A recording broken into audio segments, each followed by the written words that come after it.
14 साल हो चुके किसान मसीहा को हमारे बीच से गए हुए। शायद दूसरा महेंद्र सिंह टिकैत ना पैदा हो इस देश में।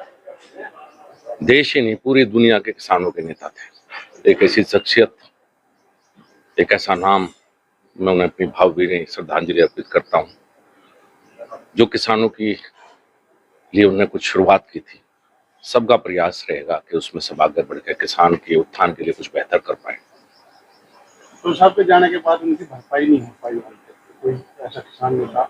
हाँ, ये सच है। जब चौधरी सिंह गए तो चौधरी महेंद्र सिंह टिकैत आए, लेकिन उसके बाद वो इतनी बड़ी शख्सियत थे कि शायद उनका कोई मुकाबला कभी भविष्य में, मुझे नहीं लगता कि देश और दुनिया में कोई ऐसा किसान नेता दूसरा हो पाएगा जो महेंद्र सिंह टिकैत का वजूद था, शख्सियत थी। चौधरी साहब के जाने के बाद किसान राजनीति में भी बिखराव आया है। हाँ, ये सच है।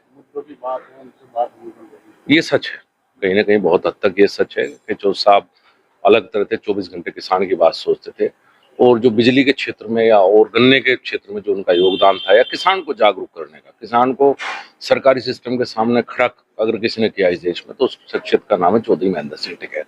तो ऐसा कोई स्मरण याद है आपके उनका? एक बार मैं विश्वविद्यालय में छात्र था हिसार में, और चौधरी साहब का एक प्रोग्राम था जाट महासभा, जाट धर्मशाला में। तो मैं उनसे मिलने गया, मेरा ज़्यादा परिचय था, लेकिन कुटुंबी का था, परिवार का ही था उनके। तो मैंने उन्हें हॉस्टल में बुलाया। हॉस्टल में आए, हजारों लड़के इकट्ठे हुए, बड़े खुश हुए। फिर जाट धर्मशाला में कार्यक्रम में गए, तो वहाँ इतने लोग शायद नहीं थे, तो लोगों को कहा, भाई हमारा एक बालक आया था, उसने इतने लोग इकट्ठे कर दिए, तुमने इतनी दूर से बुलाया। तो वो सादगी थी, वो अलग तरह की शख्सियत थी।